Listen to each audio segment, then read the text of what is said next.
পশ্চিম এশিয়ার যুদ্ধ পরিস্থিতির মধ্যে পেট্রোপণ্যের দামে লাগাম টানতে এবার অন্তঃশুল্ক কমানোর সিদ্ধান্ত নিল কেন্দ্র। এই হচ্ছে সেই গেজেট নোটিফিকেশন কেন্দ্র সরকারের, যা গতকালই কিন্তু একেবারে কেন্দ্রের পক্ষ থেকে প্রকাশ্যে আনা হয়েছে। আন্তর্জাতিক তেলের বাজারে অনিশ্চয়তার দরুন চাপ বাড়ছিল সাধারণ মানুষের ওপরে। পেট্রোলের লিটার প্রতি অন্তঃশুল্ক 13 টাকা থেকে কমিয়ে 3 টাকা করল কেন্দ্র। ডিজেলের ওপর থেকে অন্তঃশুল্ক তুলে নেওয়া হলো।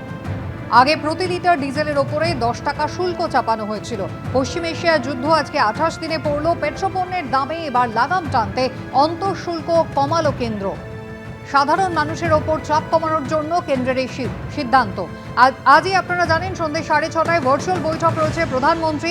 যে 5 রাজ্যে বিধানসভা নির্বাচন রয়েছে সেই মুখ্যমন্ত্রীরা ছাড়া বাকি সব রাজ্যের মুখ্যমন্ত্রীদের সঙ্গে ভার্চুয়াল বৈঠক করবেন। এই জ্বালানি কি পরিমাণে রয়েছে, জ্বালানি এবং গ্যাস এর যে সরবরাহ, তার জন্যই বা কেন্দ্র কি ভাবনা চিন্তা করছে, মূলত তাই নিয়ে বৈঠক। আর ঠিক তার আগের দিনই কেন্দ্রের পক্ষ থেকে এই গেজেট নোটিফিকেশন দেওয়া হয়েছে, যেখানে জানিয়ে দেওয়া হয়েছে যে পেট্রোপণ্যের দামের উপর লাগাম টানতে অন্তঃশুল্ক কমানো হচ্ছে। আন্তর্জাতিক তেল বাজারে অনিশ্চয়তার দরুন যেভাবে চাপ বাড়ছিল সাধারণ মানুষের ওপরে, তার উপরে কিছুটা স্বস্তি দিল কেন্দ্র। পেট্রোলের লিটার প্রতি অন্তঃশুল্ক 13 টাকা থেকে একেবারে 10 টাকা এক ধাক্কায় কমানো হলো, যা আপাতত 3 টাকা হচ্ছে। ডিজেলের ওপর থেকে তুলে দেওয়া হলো অন্তঃশুল্ক।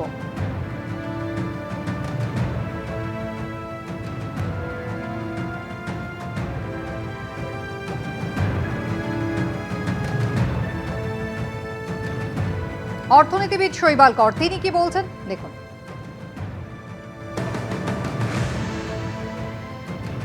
পশ্চিম এশিয়া যুদ্ধ পরিস্থিতিতে পেট্রোপণ্যের দামে যাতে লাগাম টানা যায়, অন্তঃশুল্ক তার জন্যই কমানোর সিদ্ধান্ত নিয়েছে কেন্দ্র। আন্তর্জাতিক তেলের বাজারে যেভাবে ক্রমাগত দাম বাড়ছিল ক্রুড অয়েলের, তাতে সাধারণ মানুষের ওপরে চাপ পড়ছিল, আর সেই কারণে অন্তঃশুল্ক কমানোর সিদ্ধান্ত নিয়েছে কেন্দ্র। অর্থনীতিবিদ শৈবাল করের সঙ্গে আমরা কথা বলেছিলাম। তিনি বলেছেন কিছুটা হলেও স্বস্তি পাবেন, নিশ্চিন্ত হবেন সাধারণ মানুষ।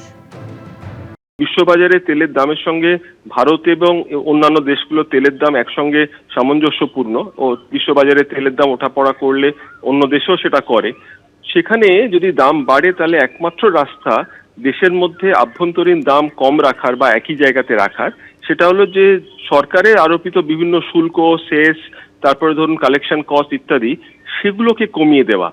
অর্থাৎ একমাত্র এইভাবেই যে বিশ্ববাজারে তেলের দাম যতটা বেড়েছে তার এফেক্ট যাতে ভারতের লোকের কাছে না পড়ে, এইটা আটকানোর একমাত্র রাস্তা হচ্ছে যে সরকার যে ট্যাক্সটা কালেক্ট করে প্রতি ইউনিট তেল বিক্রি করার জন্য, এখানে পরিশোধিত তেল বিক্রি করার জন্য, তার উপর থেকে ট্যাক্সটা তুলে নেওয়া।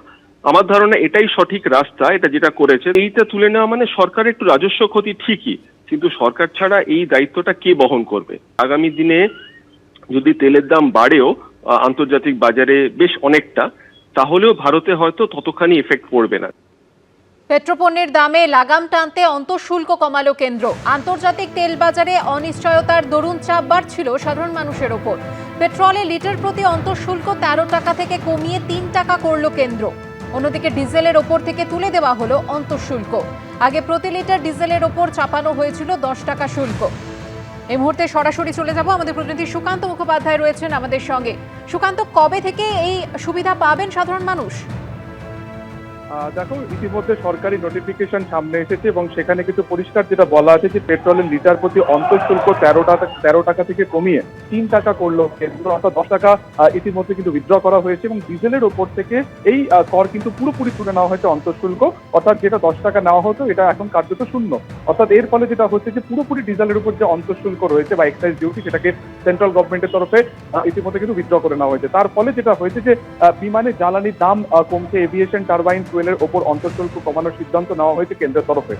এবং এই প্রতি লিটারে 50 টাকা অন্তঃশুল্ক কমে 29 টাকা 50 পয়সা হয়েছে। ফলত বিমানের যে জ্বালানি, বিমান যে সমস্ত সংস্থাগুলো যে তেল কিনবে, বা জ্বালানি কিনবে, সেক্ষেত্রেও কিন্তু অনেকটা কমানো হয়েছে। ফলত সব মিলিয়ে সাধারণ মানুষের যে একটা চিন্তা ছিল যে এই মধ্যপ্রাচ্যের সংঘাতের ফলে পেট্রোল ডিজেলের দাম এক ধাক্কায় হয়তো 10-15 ভাগ তার থেকেও বেশি টাকা বেড়ে যাবে, এবং তার ফলে যেটা হয় যে তেল অরিয়েন্টেড বা তেলের উপরে নির্ভরশীল যে সমস্ত জিনিস রয়েছে, ট্রান্সপোর্ট বা নিত্য প্রয়োজনীয় জিনিসপত্র, সেগুলোর দাম কিন্তু পরবর্তীকালে বাড়তে পারত।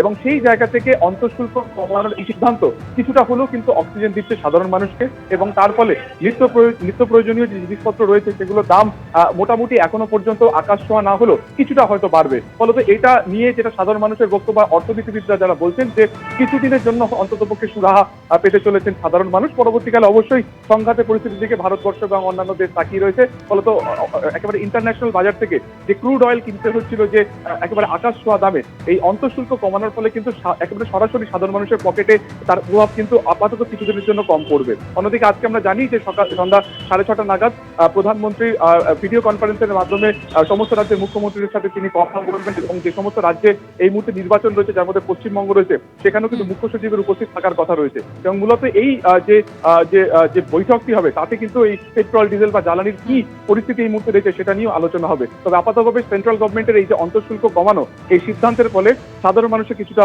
চূড়াহা হয়েছে, এবং স্বাভাবিকভাবে তারা যেটা মনে করছিলেন যে তেল বা পেট্রোল বা অন্যান্য জ্বালানির দাম অনেকটা বেড়ে যাবে এক ধাক্কায়, সেই অন্তঃশুল্ক বা এক্সাইজ ডিউটি কমার ফলে বা একেবারে প্রত্যাহার কিছু ক্ষেত্রে কমানোর ফলে কিন্তু পকেটে কিছুটা রেহাই মিলবে বলেই সাধারণ মানুষ ও অর্থনীতিবিদরা মনে করছেন। সুকান্ত, ধন্যবাদ। পশ্চিম এশিয়া যুদ্ধ পরিস্থিতি চলছে, তারই মধ্যে প্রতিদিন হুড়হুড় করে বাড়ছিল বিশ্ব বাজারে অপরিশোধিত তেলের দাম, যা আপাতত কিছুটা নিম্নমুখী। আর এরই মধ্যে সাধারণ মানুষকে স্বস্তি দেওয়ার জন্য, তেল সংস্থাগুলোকে স্বস্তি দেওয়ার জন্য পেট্রোপণ্যের দামে লাগাম টানতে অন্তঃশুল্ক কমানোর সিদ্ধান্ত নিয়েছে কেন্দ্র। এই নিয়ে আমরা কথা বলেছিলাম অর্থনীতিবিদ অভিরূপ সরকারের সঙ্গে, তিনি কি জানিয়েছেন দেখুন। এটা একটা সদর্থক পদক্ষেপ আমি বলবো। পেট্রোল ডিজেলের দাম তো একটা বাড়ার দিকে একটা টেন্ডেন্সি আছেই। তো এই পরিপ্রেক্ষিতে যদি কেন্দ্র ট্যাক্সটা কমিয়ে নেয়, তাহলে পেট্রোলের দাম না কমুক, অন্তত বাড়ার প্রবণতাটা কমবে, মানে বাড়ার সম্ভাবনাটা কমবে।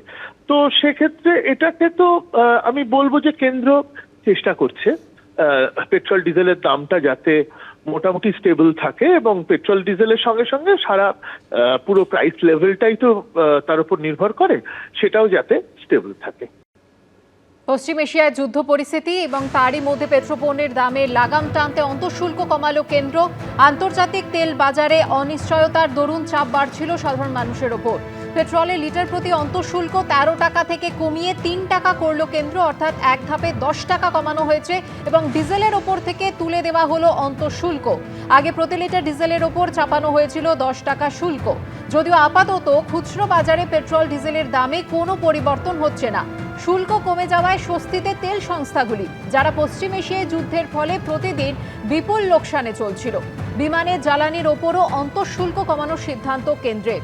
এভিয়েশন টারবাইন ফুয়েলের ওপর অন্তঃশুল্ক কমানোর সিদ্ধান্ত নিয়েছে কেন্দ্র। প্রতি লিটারে 50 টাকা অন্তঃশুল্ক কমে হলো 29 টাকা 50 পয়সা। জ্বালানির দাম বাড়ায় যাতে বিমানের টিকিটের দাম না বাড়ে, সেদিকে তাকিয়ে পদক্ষেপ কেন্দ্রের। এবিপি আনন্দ, এগিয়ে থাকে, এগিয়ে রাখে।